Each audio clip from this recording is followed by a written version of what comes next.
अस्सलाम वालेकुम स्टूडेंट्स।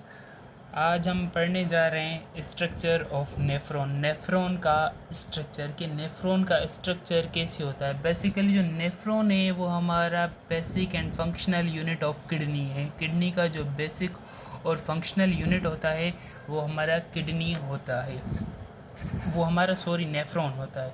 तो बेसिकली इसी नेफ्रॉन के स्ट्रक्चर को आज हम डिस्कस करने जा रहे हैं। बेसिकली जो स्ट्रक्चर ऑफ नेफ्रॉन होता है वो जस्ट लाइक दिस होता है, इस तरह का होता है, जिसमें हमारी जो फर्स्ट जो पार्ट है वो हमारा आता है ग्लोम्यूरस, जिसमें इसका जो स्ट्रक्चर होता है वो क्या होता है, बाल लाइक स्ट्रक्चर होता है। और उसके बाद हमारा सेकेंड पार्ट आ जाता है बॉबमैन कैप्सूल। ये this head like structure is called Bowman capsule. और इसी बॉबमैन कैप्सूल में हमारे पोडोसाइट सेल भी मौजूद होते हैं, प्रेजेंट होते हैं, जो एज अ सी जो है ना एज अ सीव लाइक स्ट्रक्चर काम परफॉर्म करते हैं। और उसके बाद हमारा सेकंड थर्ड पार्ट आ जाता है, उसके बाद आ जाता है PCT, प्रॉक्सिमल कन्वोल्यूटेड ट्यूब्यूल।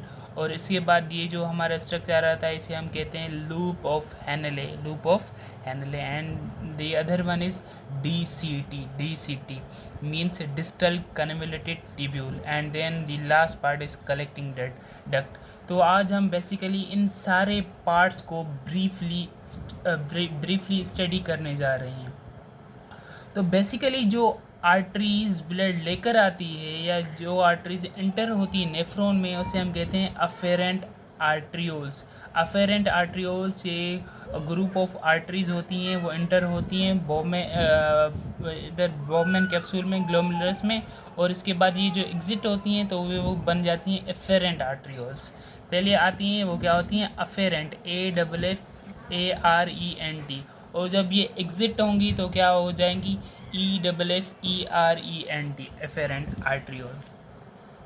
और अगर मैं आपको फुली तरीके से अगर कॉन्सेप्ट क्लियर करवाना चाहूँ तो बेसिकली नेफ्रॉन के दो पार्ट्स होते हैं, मेन दो पार्ट्स होते हैं, रीनल कैप्सूल, रीनल टिब्यूल। तो इन्हीं को हम सब डिवीज़न में डिवाइड करते हैं, तो हमारा जो है ना रिमेंबर करने का तरीका और बेहतर बन जाता है। रीनल कैप्सूल, हम इसे रीनल कैप्सूल इसलिए कहते हैं क्योंकि इसमें जो भी पार्ट हैं वो एज सेल लाइक हैं, उनका जो स्ट्रक्चर है वो क्या होता है, सेल लाइक होता है। जो कैप्सूल वर्ड है वो बेसिकली लिया गया है सेल से।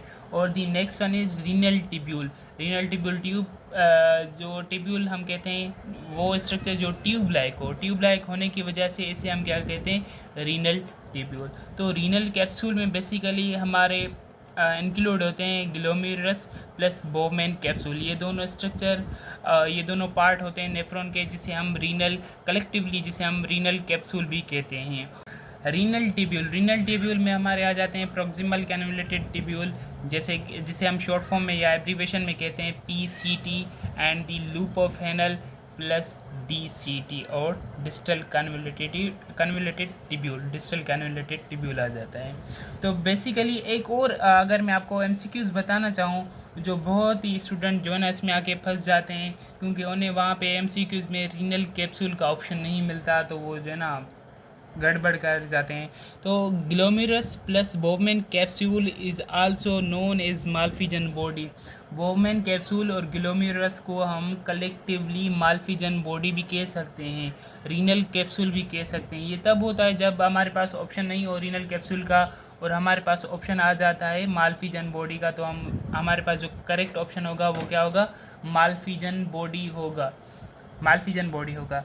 और अब हम पढ़ने जा रहे हैं रीनल कैप्सूल को ब्रीफली। रीनल कैप्सूल के बेसिकली जैसा कि मैं आपको पहले ही बता चुका हूँ कि इसके दो पार्ट होते हैं, one is glomerulus, second one is Bowman capsule. अच्छा, जो ग्लोमेरुलस और बॉबमैन कैप्सूल होते हैं इनकी जो नेचर होती है वो क्या होती है, सीव लाइक नेचर होती है, सुराखदार होते हैं, जिसकी वजह से जो है ना ये काम परफॉर्म करते हैं, जो मैं अभी आपको आगे चल के बताऊँगा। तो अब हम पढ़ने जा रहे हैं ग्लोमेरुलस को। इट इज़ अ बाल लाइक स्ट्रक्चर। ये क्या होता है, बाल लाइक स्ट्रक्चर होता है। विच अराइज फ्रॉम अफेरेंट आर्ट्रियोल, जिससे क्या होती हैं अफेरेंट आर्ट्रियोल्स अराइज होती हैं, उसमें आके शामिल होती हैं। हैव हाई वॉल्यूम, इसमें क्या होता है वॉल्यूम ब्लड का हाई होता है और प्रेशर भी हाई होता है, जिसकी वजह से क्या होती है अल्ट्रा फिल्ट्रेशन यहाँ पे होती है। Have high volume and pressure of blood which facilitates ultra filtration at here. और it is pore of 70 nanometre in a diameter, इसके पास क्या होते हैं सुराख होते हैं, ग्लोमेरुलस के पास सुराख होते हैं, जिसकी वजह से अल्ट्रा फिल्ट्रेशन होती है। जो ब्लड आती है किडनी के पास वो फिल्टर होती है, स्टार्ट होती है ग्लोमेरुलस से। तो ग्लोमेरुलस में जब अल्ट्रा फिल्ट्रेशन होगी तो वो किसके ज़रिए होती है, इन्हीं सीव लाइक पोर लाइक नेचर की वजह से, जिसकी जो डायमीटर होती है वो 70 नैनोमीटर होती है। Which stop hold large molecules and blood cell in it. जब फिल्ट्रेशन होती है तो जो हमारे वेस्ट मटेरियल हैं वो आगे चले जाते हैं, जो हमारे काम के मटेरियल हैं वो रह जाते हैं। ये बेसिकली एज जैसे हमारे पास चाय, जब हम चाय से हम जब पत्ती निकालते हैं तो वो हम यूज़ करते हैं छानी को, ये बेसिकली छानी की तरह ही काम करती है। जो है ना जो लार्ज मॉलिक्यूल्स होते हैं उन्हें होल्ड करती है, वापस करती है और हमारी बॉडी के पास वापस भेज देती है, क्योंकि वो हमारे लिए एसेंशियल होते हैं। और जो फर्दर मटेरियल होता है वो क्या करता है आगे मूव करता है। फर्दर अगर हम बात करें तो इसी ग्लोमेरुलस के पास एक स्पेशल टाइप के पोडोसाइट सेल होते हैं। यहाँ पे वो फिर फंक्शन परफॉर्म होता है पोडोसाइट सेल का। यहाँ पे जो हमारे लार्ज मॉलिक्यूल्स हैं जो वापस चले जाते हैं ब्लड में, वो basically by the help of podocyte podocyte cell जो है ना यहाँ पे फंक्शन परफॉर्म करते हैं। Podocyte cell have small slit like opening, इनके पास क्या होती है छोटी सी स्लिट लाइक ओपनिंग होती है, which prevent plasma protein from entering the urinary filtrate, जो क्या करती हैं प्लाज्मा प्रोटीन को प्रिवेंट करती हैं, मना करती हैं कि आप यूरिनरी फिल्ट्रेट में न जाएं, वापस वो ब्लड के पास आ जाती है। And our next part is of renal capsule is Bowman capsule. तो बॉबमैन कैप्सूल का बड़ा सिंपल और सादा और इजी फंक्शन है। ये क्या करता है support and provide pathway to urine, जो यूरिन बन रहा है, जो यूरिन की फॉर्मेशन हो रही है उसे क्या करता है सपोर्ट करता है और उसे प्रोवाइड करता है पाथवे, रास्ता फराहम करता है ताकि वो यूरिन आराम से बन जाए और अपनी तकमील तक पहुँचे। और next part is renal tubule अब यहाँ पे स्टार्ट होता है। रीनल टिब्यूल के बेसिकली 3 पार्ट्स होते हैं, 3 parts. Proximal convoluted tubule the first one, जो पहला पार्ट है जिसे हम एब्रीवेशन में कहते हैं PCT। It is cold region, ये क्या होता है कोल्ड रीजन होता है, कोयल की तरह होता है। Most of essential compound like glucose, amino acid, electrolytes and water is reabsorbed in this reason.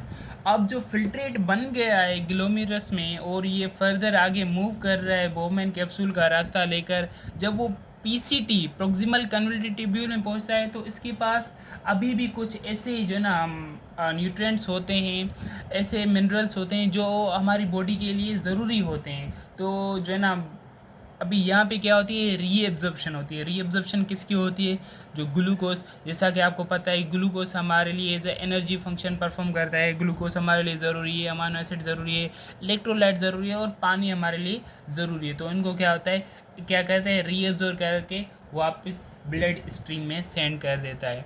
PCT runs down towards renal pyramids. जब PCT ये नीचे आता है, ये अगर मैं आपको दिखाना चाहूँ कि जब PCT नीचे आता है, यहाँ पे जब PCT ये नीचे आता है तो ये कन्वर्ट हो जाता है रीनल पैरामिड्स में। रीनल पैरामिड्स में जब ये कन्वर्ट हो जाता है, जब ये रीनल पैरामिड में चला जाता है then it will convert into descending limb of loop of Henle. तो ये क्या हो जाता है लूप ऑफ हेनल में कन्वर्ट हो जाता है। The tubule then runs back to the Bowman capsule, और ये फिर जो ट्यूब क्या होगा रन करेगा बॉबमैन कैप्सूल में, मेकिंग एन असेंडिंग लिम्ब, और फिर क्या बनाएगा असेंडिंग लिम्ब। मीन्स कि जब PCT नीचे आ रहा है तो ये क्या बना रहा है डिसेंडिंग लिम्ब, जब PCT ऊपर जा रहा है तो फिर ये क्या बनाएगा ascending limb of loop of Henle. Again it becomes coil region, और फिर ये क्या बन जाएगा एक कोयल रीजन बन जाएगा, कोयल की तरह बन जाएगा। Then it will convert into distal convoluted tubule, ये कन्वर्ट हो जाता है डिस्टल कन्वोल्यूटेड ट्यूब्यूल, जिसे हम कहते हैं DCT as a abbreviation. So several DCT join common duct, जो DCT है वो ज्वाइन करता है कॉमन डक्ट जिसे हम कलेक्टिंग डक्ट कहते हैं। वहाँ पे क्या होती है, रीएब्जॉर्प्शन होती है सोडियम आयन की, वाटर की और कैल्शियम की। ये फंक्शन होता है इस्तेमाल, जो बहुत ही छोटा फंक्शन है डिस्टल कैनुलेटेड ट्यूब्यूल का। जो हमारा मेन होता है वो प्रोक्सिमल कैनुलेटेड ट्यूब्यूल होता है, and the next part is collecting duct. First is PCT, second is DCT and third one is collecting duct. अच्छा, कलेक्टिंग डक्ट अगर मैं आपको बताऊं कि कलेक्टिंग डक्ट जो है ना वो रीनल ट्यूब्यूल का पार्ट नहीं है, वो रीनल ट्यूब्यूल से हट कर है।